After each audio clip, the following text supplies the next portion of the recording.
Avengers doomsday के trailer में हमें पता चला कि मार्वल का डॉक्टर डूम अब तक का सबसे पावरफुल विलन बनने वाला है। इतना पावरफुल कि उसके सामने थॉर जैसा गॉड भी सीरियस नजर आ रहा है। लेकिन क्या तुम जानते हो, मार्वल कॉमिक्स में डॉक्टर डूम के कुछ ऐसे वर्जन्स भी हैं जो single handedly Avengers level threat हैं, और उनमें से कुछ तो पूरे यूनिवर्स को सिर्फ चुटकियों में खत्म कर सकते हैं। सबसे शॉकिंग बात यह है कि इस वीडियो में मैंने गॉड एम्परर डूम को काउंट ही नहीं किया। फिर भी एवेंजर्स डूम्सडे में आने वाले डॉक्टर डूम की रैंक जानकर तुम सच में शॉक हो जाओगे, इसलिए वीडियो को एंड तक जरूर देखना।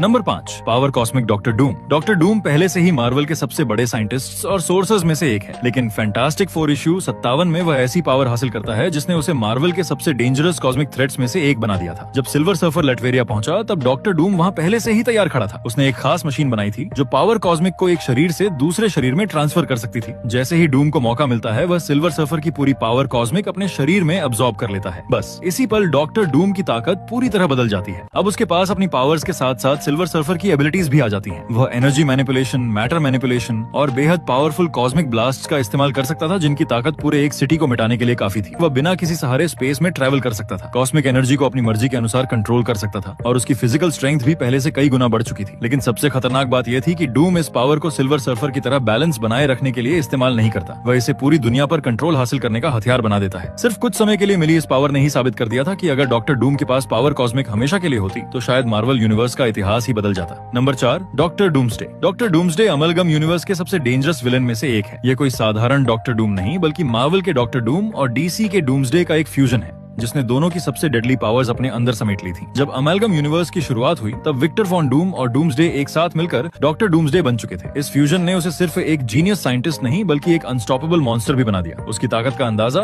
इसी बात से लगाया जा सकता है कि वह सुपरमैन जैसे हीरोज के लिए भी एक नाइटमेयर बन जाता। अब उसके पास डॉक्टर डूम की जीनियस इंटेलिजेंस, एडवांस्ड टेक्नोलॉजी और मिस्टिक नॉलेज है। वहीं दूसरी तरफ डूम्सडे की unlimited strength, near immortality, rapid regeneration और हर बैटल के बाद पहले से भी ज्यादा पावरफुल होकर लौटने की एबिलिटी भी मौजूद है। अगर कोई उसे उसकी किसी वीकनेस का फायदा उठाकर हरा भी दे तो अगली बार वह उसी वीकनेस के खिलाफ खुद को अडेप्ट करके वापस लौट आता है। यही वजह है कि डॉक्टर डूम्सडे को हराना लगभग इम्पॉसिबल बन जाता है, क्योंकि उसके खिलाफ जीती हुई हर बैटल उसे पहले से भी ज्यादा पावरफुल बना देती है। Number 3, Doom the living planet. सोचो, अगर डॉक्टर डूम किसी प्लैनेट पर राज करने के बजाय खुद ही एक लिविंग प्लैनेट बन जाए तो उसे रोकने की ताकत किसके पास होगी? ये डॉक्टर डूम का शायद सबसे विशाल वर्जन है। इस रियलिटी में मौत को हराने के लिए डूम अपना पूरा consciousness ego the living planet के अंदर ट्रांसफर कर देता है, और उसी पल जन्म होता है डूम द लिविंग प्लैनेट का। अब डूम सिर्फ एक इंसान नहीं रहता, वह खुद एक लिविंग प्लैनेट बन जाता है। उसका पूरा प्लैनेट ही उसका शरीर बन जाता है। वह प्लैनेट के किसी भी हिस्से से हमला कर सकता है, अपनी मर्जी से पूरे प्लैनेट को रीशेप कर सकता है, मैटर को कॉस्मिक लेवल पर मैनिपुलेट कर सकता है, और लाइट स्पीड से भी तेज पूरे यूनिवर्स में ट्रैवल कर सकता है। इतना ही नहीं, वह अपनी मर्जी से पूरे प्लैनेट की सतह बदल सकता है, विशाल माउंटेन्स खड़े कर सकता है, पूरे कॉन्टिनेंट्स को हिला सकता है, और प्लैनेट के किसी भी हिस्से से